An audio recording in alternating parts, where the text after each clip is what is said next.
memang yang laku itu di pasar, kalau menurut penelitian kemarin itu yang mie goreng ya Bu ya. Mie goreng itu paling banyak dikonsumsi. Dan selain kita juga kan promosinya memang gila-gilaan ya Bu ya untuk makanan Indonesia ini gitu.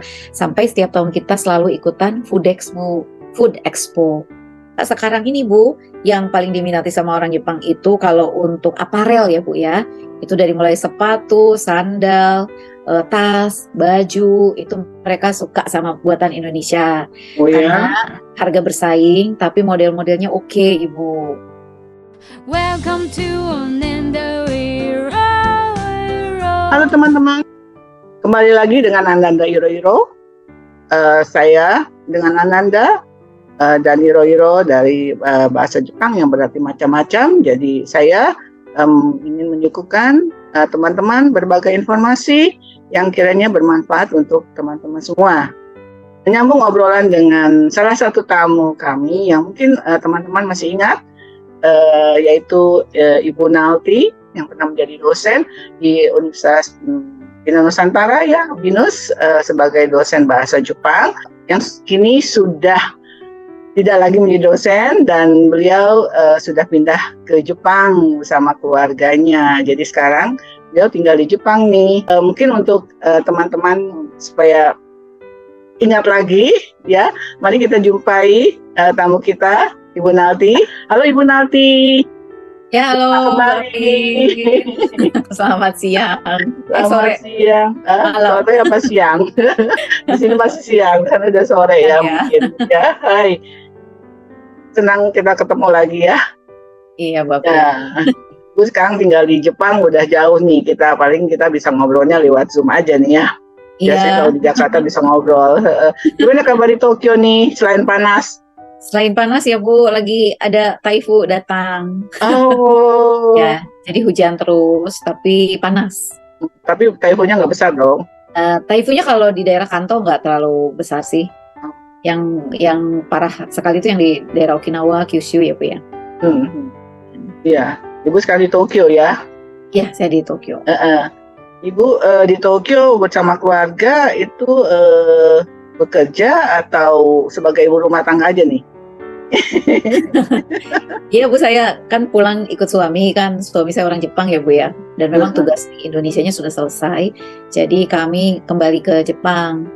Nah ketika pulang ke Jepang ini kan saya bukan ibu rumah tangga yang baik Ibu, yang tidak bisa di rumah terus gitu ya, ngurus rumah tuh saya kurang bisa Ibu, kurang terampil lah gitu. Saya lebih suka bekerja gitu ya, bekerja di luar. Nah, kebetulan waktu itu di Kedutaan Besar Republik Indonesia ini di divisi perdagangan ada tempat kosong lah untuk menjadi seorang staff gitu ya Bu. Nah kemudian saya mencoba melamar, dan setelah dites 1 minggu kemudian ada berita bahwa saya keterima dan saya harus mulai kerja hari itu juga. Jadi mereka tidak nunggu hari Senin, tapi hari itu juga saya harus kerja. Mulai tahun berapa bekerjanya Bu? Tahun 2022 ya Bu ya, bulan Februari. Tahun lalu ya? Ya. Iya, mungkin untuk teman-teman untuk lebih ingat lagi, pada episode yang lalu sudah disampaikan bahwa Ibu Nalti ini adalah lulusan sastra Jepang. Ya, dulu itu judulnya jurusan Asia Timur gitu ya. Asia Timur ya, dari Universitas Pajajaran Bandung. Di acara seri alumni sastra Jepang ini kita akan menampilkan kembali Ibu Nalti. Kali ini adalah mengenai pekerjaannya sekarang. Beliau katanya tadi sudah disampaikan bahwa saat ini bekerja di KBRI di Tokyo ya, Kedutaan Besar Republik Indonesia di Tokyo ya. Bu Nalti di sana bekerja di bagian apa dan sebagai apa nih sekarang Bu? Saya di divisi perdagangan Ibu. Jadi divisi perdagangan itu di bawah Kementerian Perdagangan Indonesia. Kemendag. Kemendagri ya. Kemendagri ya. Perdagangan. Ya. Saya di bagian, jadi divisi perdagangan itu kerjanya yaitu mengurusi orang-orang Jepang yang mau buka perusahaan di Jakarta Ibu. Jadi mereka misalnya mau buka representative office atau mereka mau jual sesuatu dan mereka ingin buat satu agreement dengan agen penjualan atau distributor yang ada di Jakarta. Nah, itu harus daftar dulu ke kami, Ibu. Kemudian nanti ada yang mau jualan seperti minol itu minuman beralkohol ya. Itu juga izinnya dari kami dulu. Sebelum masuk ke Indonesia itu harus izin kami. Kemudian ada juga perusahaan-perusahaan yang mau waralaba dengan perusahaan Indonesia, Ibu. Seperti kalau boleh disebutkan contohnya itu yang sudah ada di Indonesia seperti Lawson atau Gogo Kari ya. Itu ketika mereka mau masuk itu nggak bisa blus aja masuk ke Indonesia, tapi mereka harus izin kami dulu. Oh, lewat KBRI Ya, dulu. lewat KBRI ditandatangani oleh atas perdagangan, baru semua surat-suratnya itu dikirim ke Kemendag di Jakarta. Bagian waralaba ada di Kemendag. Nah, nanti mereka yang mengurus pendaftarannya itu melalui online. Jadi sekarang itu udah nggak ada lagi orang bawa-bawa macam-macam ke Kemendag gitu. Tolong saya daftar ya nggak bisa. Jadi semuanya harus lewat online. Ya, nah kemudian ada juga yang non B3, Bu, sampah non B3 yang masih bisa dimanfaatkan seperti misalnya scrap plastik gitu ya. Kemudian paper bag itu kan banyak sekali di Jepang ya, Bu ya. Nah, itu kemudian dihancurkan, kemudian dikirim ke Indonesia untuk didaur ulang, Ibu. Ya, jadi ada beberapa perusahaan yang menerima scrap baik paper ataupun plastik ataupun aluminium yang akan diulah kembali. Jadi daur ulang ya. Diredus ulang. Nah, kemudian nanti akan dibuat menjadi bahan, kalau aluminium dia akan jadi lempengan lagi. Kemudian paper itu akan jadi kertas yang akan bisa dimanfaatkan untuk dalam bentuk lain seperti itu, Bu. Nah, itu semuanya melalui kami di sini. Jadi mereka nggak di Jepang sendiri tidak mendaur ulang barang-barang itu? Ada, tapi karena di Jepang ini kan sempit ya, Bu ya. Mereka itu sekarang sedang mencari partner di luar Jepang yang bisa meredus ulang gitu ya, merecycle ulang barang-barang yang sudah menjadi scrap seperti itu, Bu. Ya, nah, itu melalui kami semua. Nah, nanti kalau ini yang sering banyak mungkin saya kasih tahu juga kepada para pengusaha Indonesia gitu, yang ingin datang ke Jepang mau menjual barang-barangnya di Jepang itu tidak bisa melalui kami di sini. Jadi kadang-kadang ada yang langsung kirim email ke kami gitu ya, saya ingin menjual ini gitu. Memang kami pasti akan membalas email tersebut dan kami akan memberikan link untuk mereka mendaftarkannya terlebih dahulu di Kemendag. Kenapa? Karena mereka harus punya izin impor, Ibu. Iya. Kalau perusahaan yang belum punya izin impor, ya mereka tidak boleh impor gitu kan istilahnya ya, Bu ya. Masa nggak diizinin tiba-tiba impor gitu. Jadi harus punya izin impor. Mau nanti melalui agen yang ada di Jepang, baik itu trading company atau kepada teman-teman yang sudah membuka toko, banyak sekali kan ya teman-teman kita diaspora yang ada buka toko di sini gitu. Mereka mau nitip misalnya sama teman mereka itu, event yang seperti itu tetap harus ada izin impornya. Gitu. Mungkin itu komoditi yang dengan jumlah yang kecil gitu ya? Betul, jumlah yang kecil dengan jumlah yang besar sama aja harus punya harus izin. Ada izin impor. Impornya harus ada. Nah, karena itu banyak sekali perusahaan yang menanyakan di email, Bu Nalti saya ingin mengimport misalnya arang kelapa. Nah, arang kelapa ini memang digunakan sama orang Jepang untuk barbecue ya, Bu ya, untuk yakitori yasang dipakai. Banyak sekali di Jepang ini digunakan arang seperti itu gitu ya. Nah, tapi tetap dia harus punya izin impor, jangan ujuk-ujuk ke sini itu tiba-tiba nggak bisa. Nah, saya bilang Bapak sudah punya izin impor belum? Pasti saya tanya seperti itu dulu. Nah, memang kebanyakan perusahaan-perusahaan besar yang akhirnya sudah masuk ke Jepang itu memang semuanya sudah punya izin impor, sudah punya juga sertifikat yang tidak merusak alam istilahnya ya, ketika mereka melakukan proses pembuatan barang tersebut mereka tidak semuanya ekologi, semuanya tidak merusak alam. Nah, itu ada sertifikatnya. Nah, itu bisa ditanyakan ke kami nanti, misalnya Bu perlu sertifikat apa saja sih, kita nanti kasih tahu dulu. Nah, itulah makanya kenapa sampai barang itu di Jepang itu lama sekali, Bu. Proses barang itu sampai barang itu boleh masuk ke Jepang itu prosesnya akan lama. Selama apa kurang lebih? Tergantung perusahaannya, Ibu. Jadi kadang-kadang kita minta misalnya nih kita minta ini, mereka lama membuatnya gitu kan. Ada yang mungkin Ibu tahu sendiri, kadang-kadang ada beberapa perusahaan di Indonesia itu yang yang kayak gini aja harus diminta, ini aja, lah ini dia mau masuk ke negara orang lah. nurut dong sama negara orangnya gitu kan. Karena seperti itu.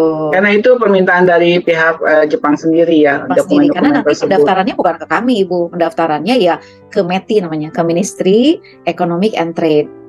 Gitu Oh, kan. di Jepang atau di Jepang. Jepang Jepang. ya. Tapi itu di sana mereka kan, di sana mereka tidak bisa langsung berjualan, pasti ada agent atau apa ya, pihak Jepangnya yang menerima kan? Betul. Iya toh? Apa Betul. yang join mungkin atau apa ya istilahnya? Iya, jadi bukan join, jadi mereka itu istilahnya itaku.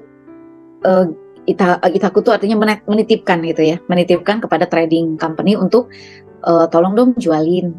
Oh, Itu bisa seperti itu. Dan kalau sudah punya agen di sini tuh enak sekali Bu. Jadi mereka kan nanti kirim barang dari Indonesia ya Bu ya. Itu kirim barangnya tuh atas nama agen penerimanya di Jepang. Nah nanti yang bayar pajak importnya, kemudian pajak istilahnya PPH-nya, PPN-nya gitu, itu perusahaan penerima itu Bu. Oh, si agennya itu apa namanya? Si agennya itu atau trading company-nya. Trading gitu, company-nya yang di Jepang. Gampang gitu. Nah tapi memang mencari agen atau trading company yang mau menerima barang Indonesia untuk dijual di Jepang ini memang masih sedikit Ibu, karena orang Jepang itu, ini menurut orang Jepangnya sendiri ya Bu ya, mereka tuh orang Jepangnya itu nggak langsung percaya sama perusahaan Indonesia, karena menurut mereka kadang-kadang orang Indonesia itu tidak menepati janji, baik pengirimannya maupun mutu yang sudah dijanjikan gitu. Nah jadi mereka itu hanya mau dealing dengan perusahaan besar Ibu, si agen-agen dan distributor ini gitu loh. Dan mereka punya pengalaman seperti itu ya Kak? Ini dalam tanda kutip tidak enak gitu ya Bu ya. Gitu. Nah untuk menghindari hal-hal seperti itu, mereka tuh benar-benar memilih perusahaan Indonesia yang sudah pernah mengimpor ke Jepang, pertama gitu kan. Wow.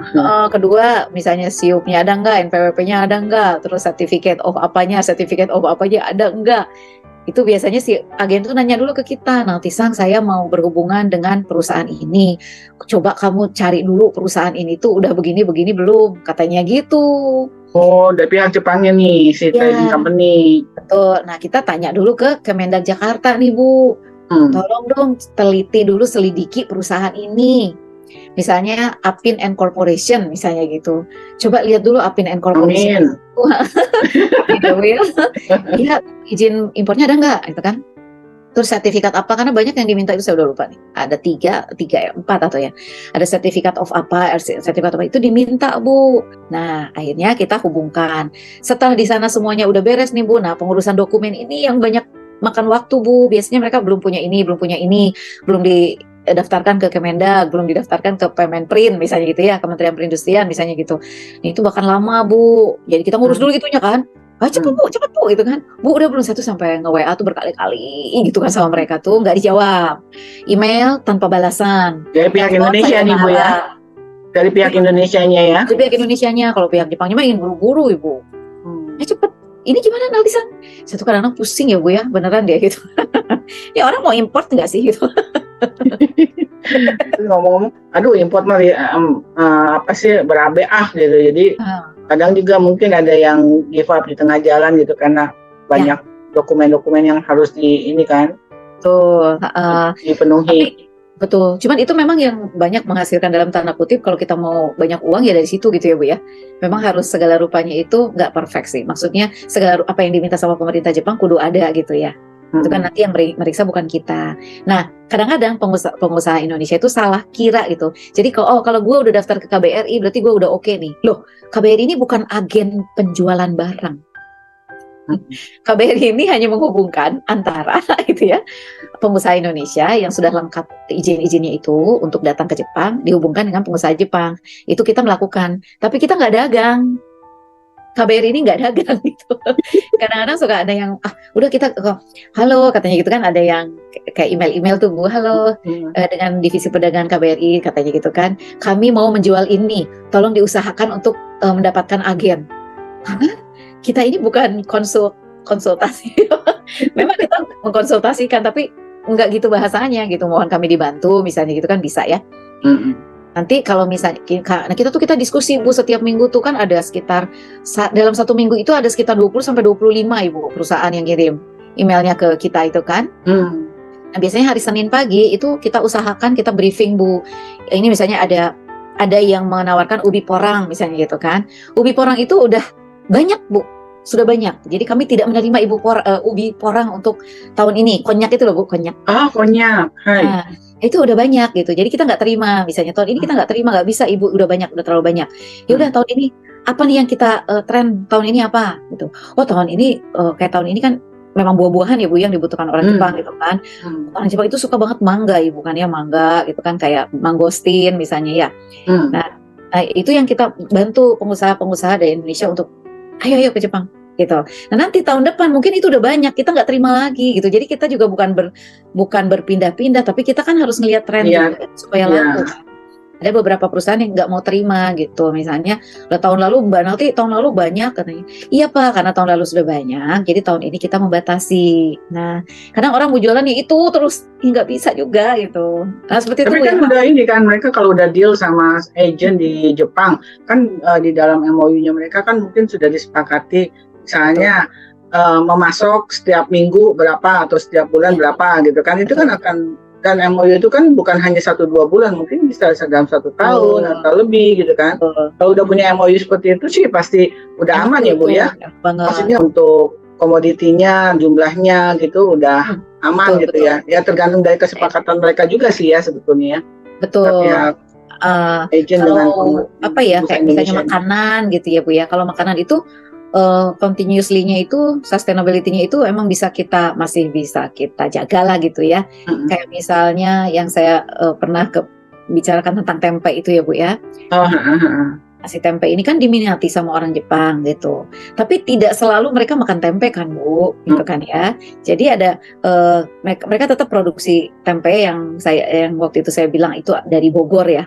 Itu dikirim ke sini. Jadi ekspor ya, ekspor Ya, dari Indonesia ya untuk tempe untuk Jepang ya. Tapi kan tempe itu kita juga nggak tahu sampai kapan kan, gitu ya. Karena perusahaan di Jepang sendiri yang memproduksi tempe itu sekarang kan sudah mulai banyak, bahkan dari rumahan, industri rumahan yang para diaspora ibu-ibu Indonesia yang ada di Jepang ini kan mereka itu Bu sangat luar biasa sekali Bu. Jadi mereka itu buat tempe sendiri. Kemudian saya pernah cerita ya ada yang bikin keripik singkong sendiri, karena kan kalau singkong dari Indonesia nggak boleh masuk ya kan. Jadi bikin keripik singkong sendiri. Kemudian saya pernah cerita juga kan ada yang nanam bawang merah, kacang panjang. Itu semua ibu-ibu luar biasa. Jadi mereka ada hatake gitu, dibuatlah hatake. Jadi kita bisa makan kacang panjang, bisa makan pete, bisa makan jengkol. Itu tuh bisa hidup di sana. Kelihatannya bisa Bu, karena dijual di sini Bu. Ada juga sih ada juga yang dari Indonesia dikirim, ada juga sih Bu, ada juga. Tapi itu memang belum, dalam tanda kutip belum belum banyak lah gitu ya Bu ya, belum banyak gitu. Tempe oke. Itu yang namanya jengkol, pete emang boleh dikirim Bu? Kalau saya dengar sih mereka buat di sini sendiri Bu ya, ada yang buat di sini. Jadi nanam sendiri di hatake-hatakenya gitu. Tapi memang yang banyak tuh pete Bu. Pete tuh banyak. Pete bisa hidup ya? Bisa hidup, ya bisa hidup. Bisa hidup. Jadi saya nggak tahu gimana ya Bu, karena saya juga belum pernah lihat. Tapi yang pasti di toko Indonesia gitu ya. Toko Indonesia itu adalah toko-toko yang menjual yang menjual bukan buah-buahan sih. Ya ada bukan palawija juga gitu ya. Palawija. Kayak misalnya kayak serai gitu loh Bu. Daun serai, daun salam. Lemongrass apa ya? Serai. Ya, lemongrass ya, serai kan ya Bu ya. Nah, serai ya. Salam, serai gitu kan. Iya, salam serai. Nah, itu tuh ada Bu. Ada di sini gitu loh. Jadi, apalagi kalau musim natsu kayak gini Bu, ada kangkung, ya kan? Kangkung sih masih bisa ya. Masih berapa bulan dia bisa. Nah itu tuh ternyata bisa ditanam di sini, mereka pernah nanam. Kecuali kalau musim dingin emang agak susah cari kangkung ya. Tapi kalau musim panas gini, kita tuh sampai saling kirim Bu, karena kebanyakan. Perlu kangkung nggak loh gitu? Perlu, saya bilang gitu kan. Bukannya tanah-tanah di Jepang itu kan sempit-sempit, mereka masih sempat bertanamnya di mana? Jadi kalau di daerah suburb gitu ya Bu ya. daerah pinggiran. sekitaran pinggiran Tokyo itu kan banyak hatake Bu, kayak di daerah Yamanashi gitu ya, di daerah dekat-dekat Gunung Fuji gitu Bu, itu banyak yang punya tanahnya itu sudah tua-tua dan akhirnya mereka menyewakan tanah itu ke kita Bu yang pendatang, disewakan. Nah Gitu. teman-teman kita tuh nyewa Bu, ada juga yang punya tanah sendiri ya Bu ya, bahkan banyak, jadi ada yang menikah dengan apa ya, mungkin keturunan petani ya, suaminya itu sehingga punya tanah luas yang bisa mereka tanamin gitu. Ada di daerah Hamamatsu, Shizuoka itu kan masih banyak sekali Bu tanah-tanah. Orang asing boleh memiliki tanah di sana? Enggak, cuma nyewa aja Ibu. Jadi disewakan. Jadi ada yang bikin stroberi Bu, ada yang bikin semangka gitu. Itu ibu-ibunya luar biasa Ibu. Ibu-ibu diaspora yang tinggal di sini ya. Baik yang suaminya orang Indonesia, yang menikah dengan orang Jepang, mereka tuh semua senang ke ladang gitu ya, senang. Jadi banyak yang seperti itu. Jadi tidak perlu dari Indonesia pun, kita di sini kan seluruh Jepang ini sekitar 100.000 orang lah orang Indonesia ya Bu, itu sudah bisa lah gitu ya, mencukupi. Mungkin memang ada beberapa daerah yang sangat-sangat terpencil yang memang nggak ada gitu ya, tapi justru di tempat-tempat yang terpencil itu anak-anak kayak Ginojishu gitu ya, pemagang-pemagang gitu, nanam sendiri Bu mereka. Luar biasa Bu, jadi semangat untuk berjuang buat hidup orang Indonesia itu kan luar biasa ya Bu ya. Saya tuh salut banget sama anak-anak magang gitu, itu benar-benar salut. Mereka itu benar-benar untuk survive itu dan tetap menjaga supaya mereka makan makanan halal gitu ya. Dan mereka buat sendiri seperti itu, luar biasa. Nah, anak-anak tapi kan memang hanya untuk konsumsi kita ya Bu ya. Maksudnya tidak menjadi komoditi untuk dikonsumsikan atau dijadikan komoditi untuk dijual di supermarket gitu. Belum sih ya. Mungkin ada juga sih yang udah seperti itu. Ada yang sudah jual tapi belum banyak gitu kan. Seperti itu Bu, jadi memang makanan itu bisa dijadikan komoditi ekspor, tapi tidak selalu trendy gitu loh Bu. Ya kan Ibu ya, tidak selalu trendy. Nah makanya kita juga kan ada marketing intelligence nih yang dari kita-kita nih. Pura-pura ke supermarket misalnya, atau pura-pura ke tukang ikan misalnya gitu kan. Itu kita lakukan ya untuk untuk Indonesia juga Bu. Kira-kira nih orang Jepang minatnya apa ya gitu kan. Kalau kayak mie instan gitu kan orang Jepang suka ya Bu, praktis kan. Mie instan Indonesia lumayan Bu, di sini penjualannya bagus. Orang Jepang juga mengkonsumsi makanan. Orang Jepang juga mengkonsumsi Bu. Tapi memang yang laku itu di pasar, kalau menurut penelitian kemarin itu yang mie goreng ya Bu ya, mie goreng itu paling banyak dikonsumsi. Dan selain kita juga kan promosinya memang gila-gilaan ya Bu ya untuk makanan Indonesia ini gitu. Sampai setiap tahun kita selalu ikutan Food Expo. Setiap tahun kita selalu ikut Bu. Siapa yang menyelenggarakannya Bu? Yang menyelenggarakannya di sini di Jepang namanya JMA itu ya Bu ya. Pihak Jepang ya? Pihak Jepang. Tapi itu kita selalu gitu kan ke Kemendag gitu. Ini akan ada Foodex tanggal sekian sampai tanggal sekian. Tolong kurasi perusahaan-perusahaan yang sudah terdaftar di Kemendag Ibu. Kalau yang belum terdaftar kan kita juga serem. Iya kan? Serem kita itu mau datangin ke sininya juga. Produk-produk dari Indonesia yang udah masuk apa aja Bu? Nah itu nanti sekarang ini Bu, yang paling diminati sama orang Jepang itu kalau untuk aparel ya Bu ya, itu dari mulai sepatu, sandal, tas, baju, itu mereka suka sama buatan Indonesia. Karena harga bersaing tapi model-modelnya oke Ibu. Gitu kayak kualitasnya bagus.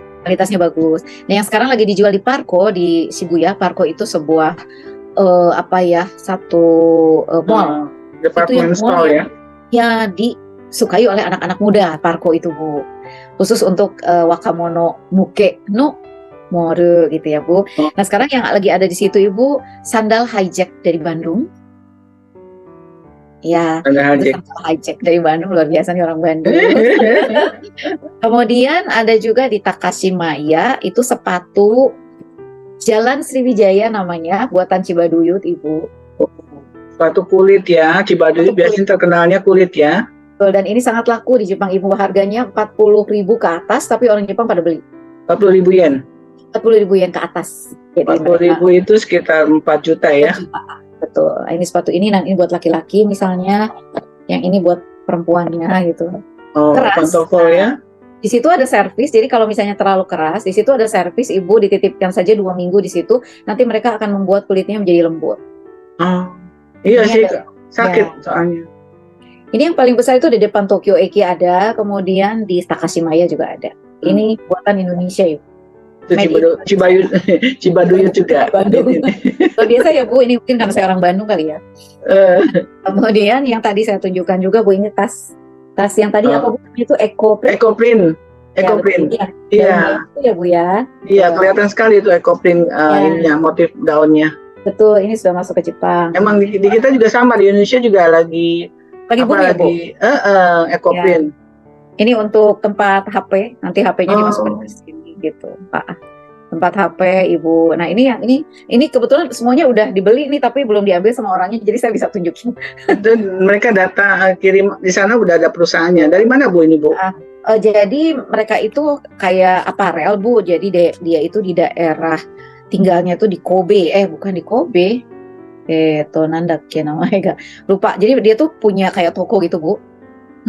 Toko yang jual tuh semua yang Asian nature fashion bag gitu Bu. Jadi dia beli juga yang rotan, dia sudah beli juga kemarin. Kemudian Ya itu siapa Bu pengusaha sebagai ininya trading Pengusaha company-nya? pengusaha Jepang, dia direkturnya. Jadi datang ke sini karena waktu itu begitu ada pameran dia lihat.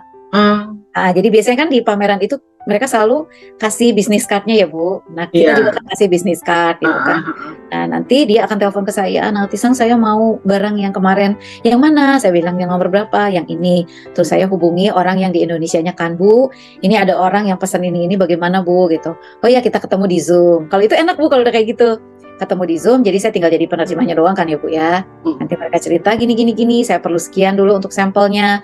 Nah biasanya kalau orang Indonesia itu kan kurang jahitan yang di dalamnya, kurang kuat ya Bu ya. Atau misalnya yang seperti ininya nih, kalau dipakai 10 kali lepas misalnya gitu, mereka nggak mau.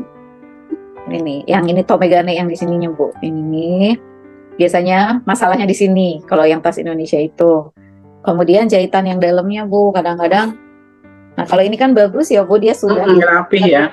Nah ini udah bagus. Kadang-kadang nggak, tapi ada juga orang Jepang yang minta, tolong ini jangan dikasih dalamnya, biar kami yang ngasih dalamnya katanya. Oh.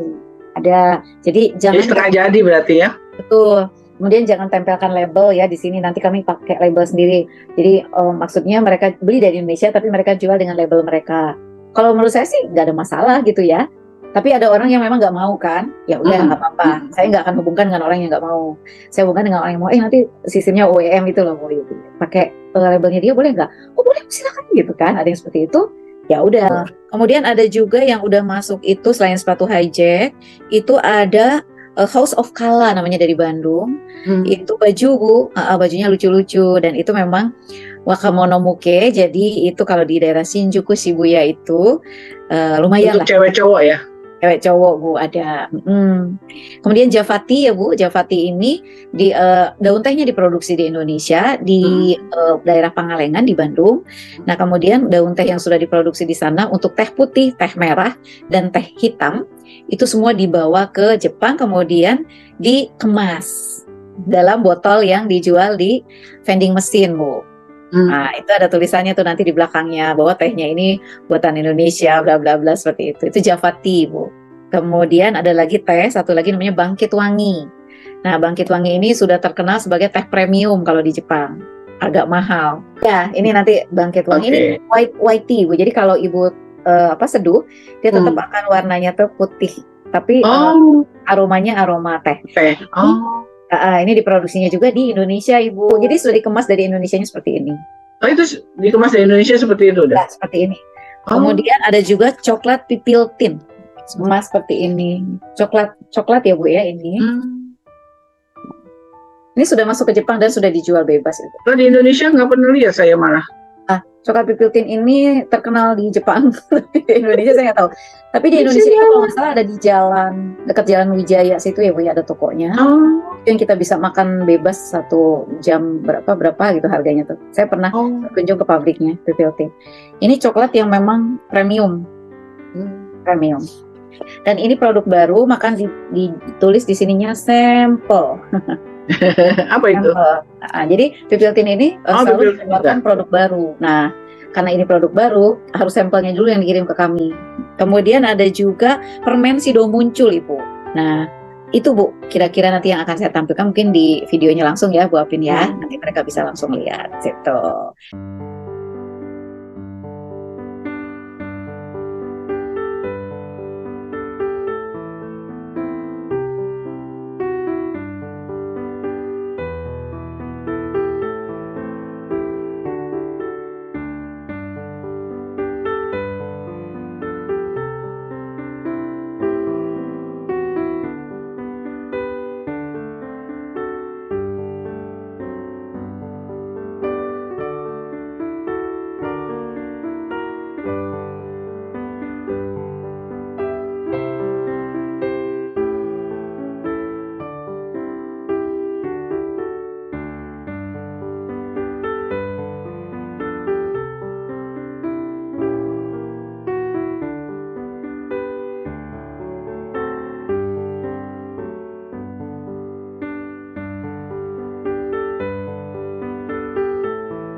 Seperti itu Bu. Nah, ini yang sudah established lah ya istilahnya, sudah ada di Jepang gitu. Oke.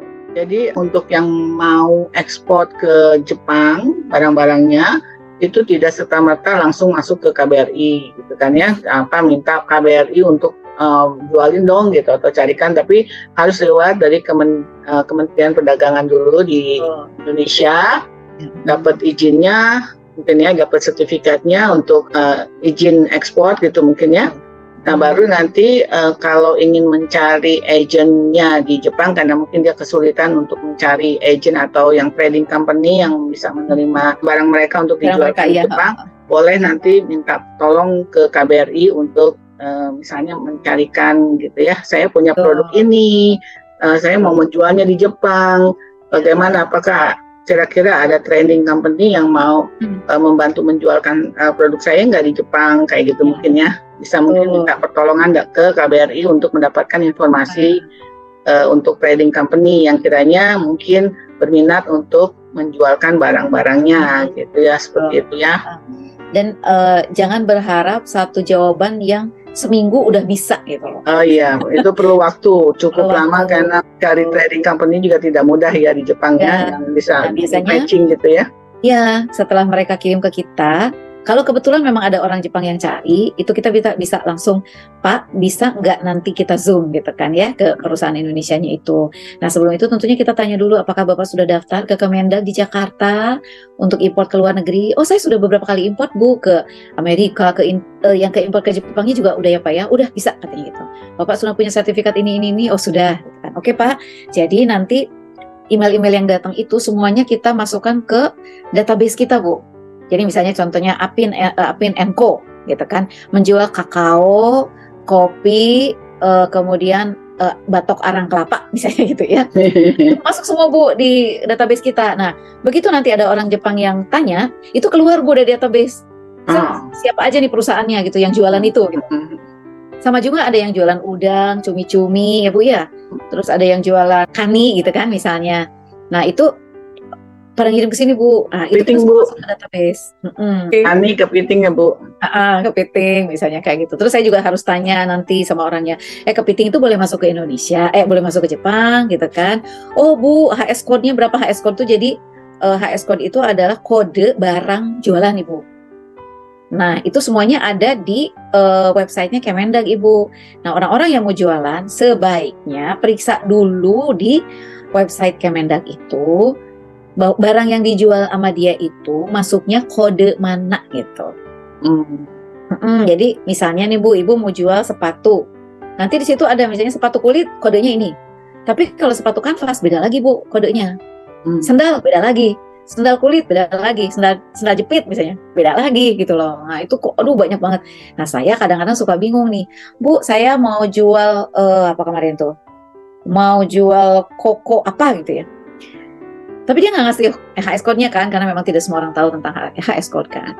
Nah, terus kita cari yang mana ya punya dia ya, yang ada bijinya tuh yang nggak ada bijinya nih, yang masih ada kulitnya tuh yang udah nggak ada kulitnya nih ya. Gitu, komakai mungkin Bu, ada HS code-nya masing-masing. Silakannya ya Bu ya, HS code yang di Jepang sama yang di Indonesia itu kan ada beberapa digitnya yang berbeda. Jadi kita harus benar-benar teliti pas ngelihat gitu loh. Saya sebagai perdagangan ya, itu biasanya saya yang bantu mereka karena susah kan bagi mereka untuk masuk ke websitenya METI misalnya gitu untuk cari HS code gitu.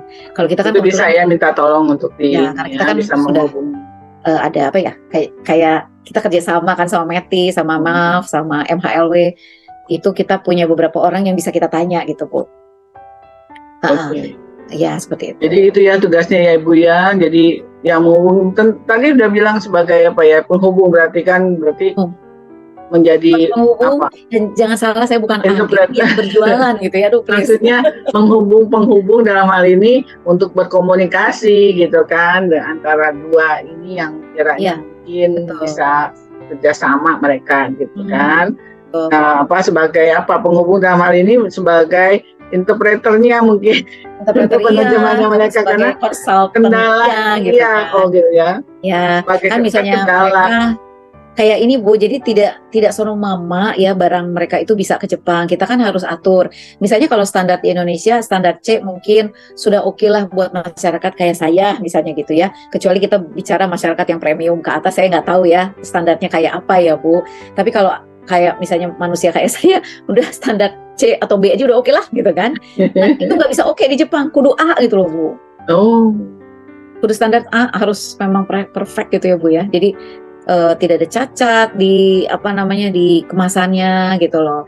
Harus kedap UC-nya harus betul-betul ya Bu ya. Kedap udara, kayak gitu. Jadi benar-benar dari kemasannya aja mereka tuh lihat Bu kemasannya gitu. Oh ini kok kayak gini ya, misalnya ini kok nggak pakai zipper ya, nanti kalau misalnya chip di dalamnya masih ada, terus gimana mereka nyimpennya, nanti langsung masuk angin dong istilahnya gitu kan, shibonjau desho katanya gitu kan, jadi nggak bisa dimakan lagi dong. Nah ini nggak pakai zipper, tuh saya bilang sama orangnya Bu, itu di atasnya harus pakai zipper tuh artinya ini ada penahan nih Bu. Nah ini kan kalau nggak habis nih kita bisa ini lagi gitu, ya kan kayak begini. Nah itu harus dipakai, nggak bisa udahlah nanti kan ada paket karet gelang aja, jangan berpikir seperti itu. Seperfect mungkin, itu baru nanti bisa masuk pasar Jepang. Seperfect mungkin, semenarik mungkin ya. Karena kan seperti kita ketahui sekarang kenyataannya orang asing itu di Jepang banyak banget Ibu. Jadi yang beli bukan cuma orang Jepang aja, orang asing yang ada di sini pun beli gitu kan. Kalau misalnya itu memang sesuai dengan selera mereka, itu pasti mereka beli gitu kan. Nah, karena itulah produk kita juga ada di toko Pakistan, Bu, di toko Bangladesh misalnya, itu yang kebanyakan kalau di Tokyo itu di Shin Okubo ya. Itu banyak Bu produksi-produksi dari Asia gitu ya. Banyak banget kan, ada Korea Little Korea juga kan di situ.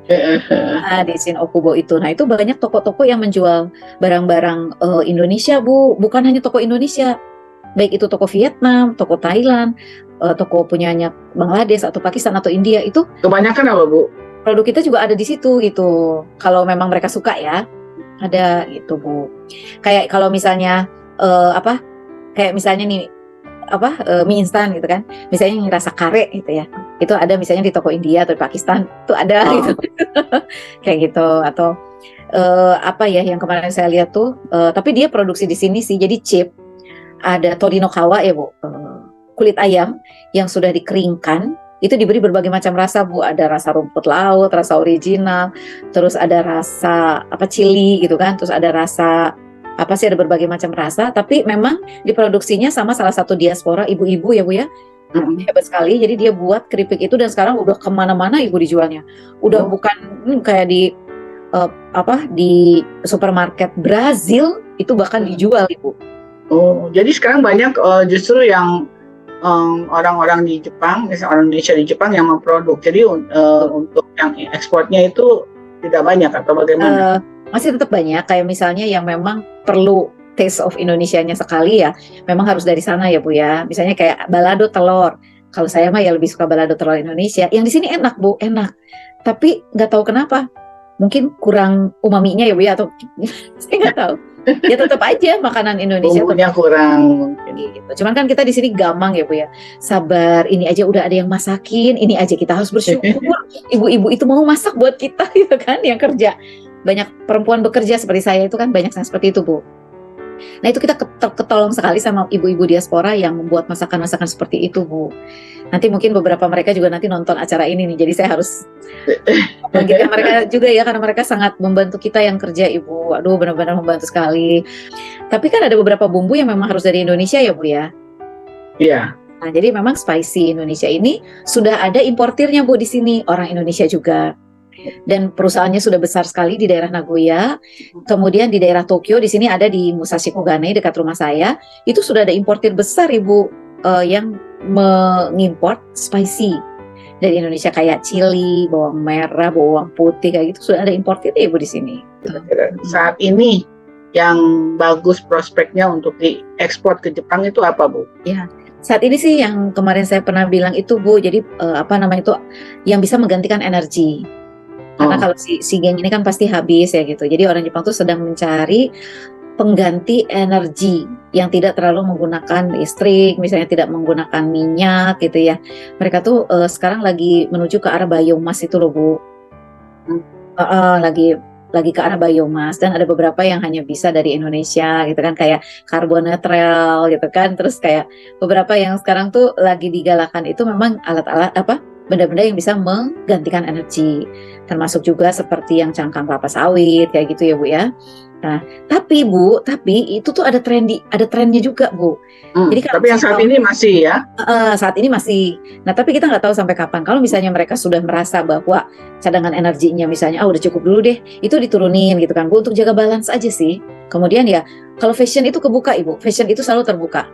Sepatu, tas, baju, kemudian make up halal ya Bu ya, karena banyak sekali yang sekarang tinggal di sini. Kita perlu asupan make up halal Ibu, dari mulai ya saya juga kan kalau misalnya datang ke kantor dalam bahasa Indonesia, bahasa Sunda kuleuhe apa ya Bu, kuleuhe itu nggak layak dilihat. Mungkin orang tamu-tamu yang lihat saya juga, ini kenapa sih orang tuh kok kayak jorok banget gitu kan Bu ya. Kita juga kan pasti pakai bedak, pakai lipstik. Kalau mau tidur kita kan pasti pakai skincare, bener nggak sih Bu, supaya besoknya ada agak-agak glowing dikit lah gitu ya. Perempuan seperti kita yang kerja kan banyak sekali Bu, perempuan yang Indonesia yang bekerja di sini itu mereka butuh Bu. Dan sekarang saya lihat ya, laki-laki juga udah pada pakai mulai skincare Ibu, skincare. Terus ini apa? Kan lagi musim panas ya Bu. Jadi kan kita harus pakai krim yang anti UV itu kan Bu, anti UV yang sudah ber-UV gitu kan ya.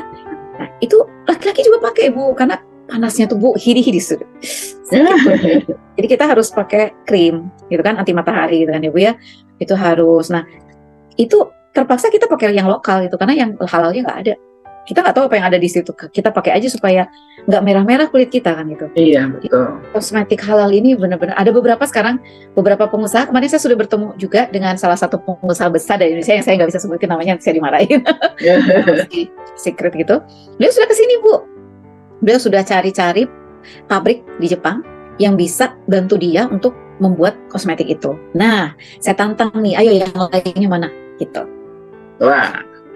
Oke, produsen kosmetik halal dari Indonesia yang berminat untuk ekspor, silakan banget Bu. Benar. Silakan coba ya, tapi ya ingat ada izin ekspornya dulu sebelum jual-jualan ke Jepang ya. Untuk pengetahuan kita aja ya Bu, itu kertas tisu di Jepang itu semuanya dari Indonesia. Produk nomor 1 Itu semua tisu itu dibuat dari Indonesia, Ibu. Ya, jadi memang perusahaan itu perusahaan besar di Kan Indonesia. besar, di Indonesia juga besar sekali. Ya, besar banget, dan itu dia setiap ada eksibisi. Kayak ini kita mau eksibisi namanya DIY, Ibu. DIY itu kan do yourself gitu. Nah, ini di exhibition yang akan tanggal 24 ya Bu, kita akan mulai namanya tuh 23 Bu, 23, 24, 25 itu kita ada eksibisi namanya DIY, do it yourself ya Bu ya. Nah, jadi yang kayak buat buat meja sendiri gitu ya. Buat buat apa sendiri gitu kan, DIY ini sekarang karena manusia Jepang semakin sedikit, jadi mereka berusaha untuk melakukan segala sesuatu sendirian. Jadi bikin meja sendiri, bikin tembok kamar sendiri, misalnya kayak gitu. Itu termasuk DIY namanya. Nah, itu eksibisinya itu juga akan dihadiri oleh perusahaan tisu terbesar ini, Bu. Jadi perusahaan ini sudah berapa tahun, udah lama ya di Jepang, dan sekarang pasaran tisunya dia itu termasuk tisu yang saya pakai di sini gitu ya Bu ya. Nah, ini semuanya itu dia sebetulnya Bu yang memproduksi. Oh, tapi pakai merek lain? Pakai merek lain, kadang-kadang pakai merek dia juga, kadang-kadang pakai merek lain juga gitu. Oh, ini ada nih, tapi ya itulah pokoknya Ibu. Jadi tisu yang dipakai di Jepang itu punya dia Bu. Jadi kebayangkan orang itu kayaknya kayak apa. Tapi ketika baru mau masuk ke Jepang ya dia juga sama kurusi gitu loh. Masuknya tuh emang nggak gampang untuk mengambil hati. Even itu mereka perusahaan besar ya? Itu mereka perusahaan besar, kurusi dulu Bu. Pasti awalnya itu cuman Ippo susu karena kata gitu kan. Tapi ya sabarlah gitu. Kemudian tentu saja kalau Muslim seperti saya, itu kan kalau perusahaan-perusahaan Jepang itu sekarang sudah tidak menolak jilbab ya Bu. Jadi banyak sekali orang-orang yang sudah berjilbab kerja di perusahaan Jepang itu udah biasa sekarang Ibu. Nah, kita juga perlu jilbab. Aduh, kurang banget jilbab di sini Bu. Kita tuh harus titip ke teman kita, tolong ya, yang warnanya marun, yang warnanya coklat susu, yang mau beliin. Itu kan nggak enak juga ya Bu, kalau misalnya ada di sini kan seneng gitu. Nah, itu masih kurang. Ya, kalau kita sebagai Muslim kan tidak bisa menggunakan baju seperti orang Jepang pakai yang you can see everything inside, kan kita nggak bisa gitu kan ya Bu. Nah, itu baju-baju seperti itu kurang Bu. Jadi kadang-kadang kita pakai lapisan berlapis-lapis, panas juga ya kalau musim panas. Itu perlu. Jadi yang namanya aparel itu tidak tertutup kemungkinan kalau aparel itu continuously ya Bu ya, bukan hanya hari ini terkenal besok enggak. Ya enggak juga. Kalau dia berani gitu ya mengeluarkan mode-mode baru, itu selalu ada Ibu, selalu bisa. Nah, ada juga satu perusahaan Indonesia lagi namanya PT Kapok, KAPOOK, mungkin nanti ibu-ibu bisa cari sendiri. Itu dia membuat aparel juga Ibu, kemudian juga membuat baju-baju musim dingin ya, yang dibuat dari kapuknya. Itu kapuk ya Bu ya, kapuk yang untuk kasur dulu itu loh Bu. Nah, kapuknya itu dibuat sesensai itu apa ya, sekomakai mungkin itu sehingga cocok untuk bikin baju Ibu. Kapuk loh Bu. Nah, itu kapuk jadi benang ya? Ya, jadi benang Ibu, dan barang itu Bu sangat bagus, dan Ibu itu dibuka di Shibuya di Matsushita Park. Itu dia punya toko Ibu. Dan kadang-kadang kita suka ke sana nganterin pejabat-pejabat yang mau beli baju buatan Indonesia Bu, karena di Jepang itu diminati. Nah, tapi sampai dia masuk ke Jepang itu kan susah sekali tadinya Bu. Aduh, benar-benar. Nah, setelah KBRI ikut mempromosikan gitu kan, kita ikutkan dia dari beberapa exhibition, kita ikutkan, terus dia mulai dikenal sama orang Jepang. Ya udah, sekarang dia sudah bisa sendiri gitu. Nah, tapi ya jangan berharap itu cuma terjadi 1 tahun 2 tahun gitu. Bisa sampai 10 tahun, bisa sampai 15 tahun. Tapi ya kalau misalnya mau jualan di Jepang ya memang seperti itu. Ada orang yang nggak sabar nunggunya Ibu, sehingga dia akhirnya tidak melanjutkan. Seperti itulah Bu, namanya juga usaha. Seperti itu Bu.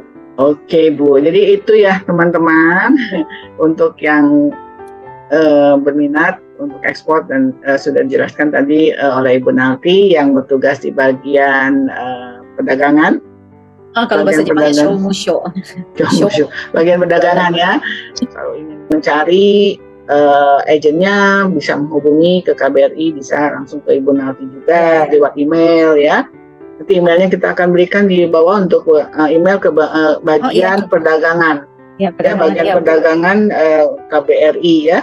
Seperti itu. Ibu nanti di sana sebagai tentunya diperlukan juga ya, karena biasanya untuk komunikasi kan banyak juga orang-orang pengusaha Indonesia yang tidak bisa bahasa Jepang atau iya, pengusaha betul. Jepang yang tidak bisa bahasa Indonesia berarti kan. Betul, Bu. Nah, tadi saya bilang penghubungnya, mungkin Ibu Nalti juga di sana sebagai penghubung dalam artian bahwa Ibu sebagai Tsiaku atau penerjemahnya mereka berarti ya. Iya, Bu.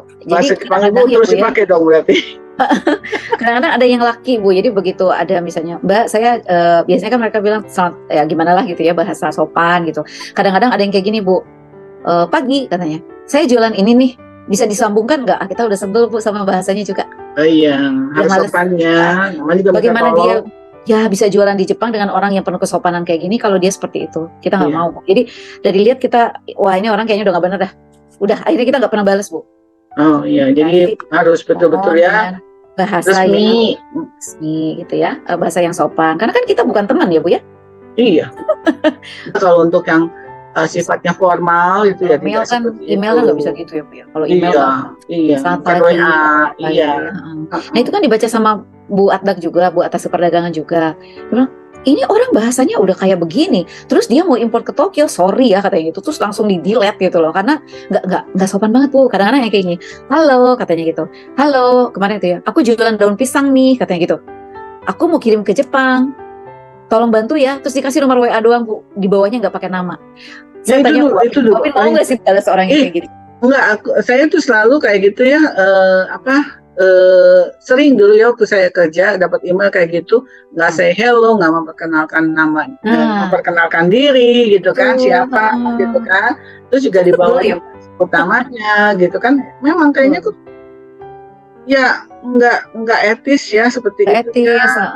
Nah terus orang yang kayak gitu, apa mau kita angkat gitu, Bu, jadi importir? Nanti malah jadi malu-maluin. Enggak deh, gitu loh, enggak deh gitu kan. Kayak misalnya nih, saya jualan kopi, Bu, kopinya jenisnya adalah titik-titik. Lah, lo siapa? Enggak kasih nama. Terus di bawahnya nanti ada hubungi saya katanya di WA sekian-sekian. Loh, yang perlu Siapa? kayak gitu. Tapi kalau misalnya nih dia, Ibu maaf kami baru berkecimpung dalam bidang perkopian itu selama 2 tahun. Bolehkah kami ikut seperti itu ya, Bu ya? Bolehkah kami ikut dalam salah satu misalnya pameran kopi? Nah, saya kan bisa bilang, memperkenalkan produk saya misalnya gitu kan. Nah, saya kan bisa langsung, Pak, tolong Bapak ke Kemendag, ini email addressnya, misalnya gitu kan, saya bisa gitu kan. Mohon Bapak daftar dulu di sana, karena yang mengkurasi itu bukan kami, Bu, yang mengkurasi itu kan Kemendag Jakarta. Ini orang layak import atau enggak? Layak enggak dia ditampilkan di International Exhibition gitu loh. Bukan saya kan, Bu. Itu kan yang lebih expert-expert di Kemendag kan, mereka lebih mumpuni lah untuk tugas seperti itu. Nah itu nanti kita kasih, Pak, nanti Bapak daftar ya ke Kemendag ini. Kita kan nanti ada saya kasih. Nah, itu kan dengan senang hati. Ada juga yang gini, halo, hi there katanya gitu. Hi there, hah? Karena suka ketawa sendiri aja gitu. Ya udah kita delete. Jadi dari susunan kata dan frase yang dia buat pun itu menunjukkan simpati kita mau bantu dia atau tidak. Iya, sopan santunnya, karena juga akan seperti ini, Bu. Oke kita bisa memaklumi gitu kan. Tapi kalau mereka sudah berhubungan dengan pihak Jepangnya dengan bahasa seperti itu, bukannya malu-maluin orang Indonesia. Ya, Bu, itu ya kan? Khawatir. Ya, jadi kok nggak sopan ya gitu kan? Karena bahasa resmi kan, kalau itu harus bahasa resmi. Iya, Bu, kayak harus gitu. Jadi tahu tolonglah mana menempatkan diri, di mana harus pakai bahasa. Tunjukkan bahwa kita tuh memang layak gitu untuk sebagai eksportir tuh kita layak gitu kan. Nah, harus bahasanya kayak gitu, kayak jadi kayak nawarin minyak tanah gitu ke warung sebelah gitu kan, Bu. Kan bukan, ini internasional gitu ya. Ya jagalah attitude-nya gitu. Gak usah bahasa Inggris kok gitu, bahasa Indonesia tapi yang sopan. Kemudian jangan terlalu banyak. Dulu saya begini, saya nggak perlu historinya gitu kan, karena saya hanya perlu Anda jualan apa. Ini kadang email tuh panjang, Bu, jadi nyeritain historisnya dia dulu. Kan itu ada di company profile, nggak usah dia cerita di situ. Ya, misalnya selamat siang Ibu atau selamat siang Bapak Ibu gitu kan, atau trade division team gitu kan, misalnya saya dari perusahaan ini, saya bermaksud untuk begini-begini atau jualan atau mau buka representative office di Tokyo silahkan gitu kan, nanti kita hubungkan. Kalau dia mau buka representative office itu bukan ke kami, biasanya ke kedutaan besar Jepang di Indonesia, bukan kedutaan Indonesia di Jepang, tapi kedutaan Jepang di Indonesia. Kalau dia mau buka representatif di Jepang, Ibu, bukan ke kami. Nah, ini juga kita kenalkan di sini. Jadi suka ada yang salah. Dia mau buka representatif office di sini di Tokyo, Ibu, dan minta izinnya ke kita. Kita ini bukan pengusaha Jepang, kita aja tanahnya cuma dikit di sini gitu kan. Harusnya dia harusnya dia menghubungi Trade Division Japan Embassy di Indonesia. Gitu. Nah, kalau misalnya dia mau jualan, itu baru hubungi kita, boleh, silahkan. Nah, nanti kita balikin lagi ke Kemendag di Jakarta kan. Ini ada orang jualan ini nih. Nah, itu semua perusahaan tuh daftar. Ini ada ini Bu, oh iya sini nama perusahaannya gitu. Nanti kita kenalkan. Nanti Kemendag yang kurasi, bukan kita. Kita di sini tidak punya apa ya, tidak punya kuasa lah untuk mengkurasi orang seperti itu, nggak ada. Gitu. Ya. Oke Bu, udah panjang nih. Tentang perdagangan sudah panjang sekali, sudah hampir 1 jam. Teman-teman, demikian obrolan kita dengan Ibu Nalti yang kini sedang berada di Jepang dan bekerja di KBRI di bagian perdagangan. Ya, mudah-mudahan informasi dari Ibu Nalti ini bermanfaat untuk teman-teman semua yang mungkin sedang mencari peluang-peluang untuk bisnis. Terima kasih Bu Nalti untuk informasinya. Saya rasa akan bermanfaat untuk teman-teman semua ya. Dan jangan bosen untuk terima email-email yang mungkin menyenangkan atau tidak menyenangkan, karena ya macam-macam orang ya yang menghubungi tempat Ibu, mungkin seperti itu ya. Untuk mereka-mereka yang ingin menghubungi Ibu Nalti di bagian perdagangan juga dipersilakan nanti ditulis alamat emailnya ya. Cuma satu, tolong kalau kirim email yang sopan ya. Kasih tahu namanya siapa, keperluannya apa, jadi sopan, singkat dan jelas itu ya, supaya bisa ditanggapi dengan baik juga oleh pihak kedutaan besar Indonesia di Jepang ya. Oke, terima kasih. Kita akan bertemu lagi di acara seri Alumni Sastra Jepang, tentunya dengan tamu kita yang lainnya. Ya, sampai jumpa, tetap semangat dan selalu sehat ya teman-teman semua. Ibu Nalti juga di sana di Jepang. Terima kasih Bu, Ya. insyaallah. Sampai jumpa. Sayonara. Sayonara, makasih Bu. See you.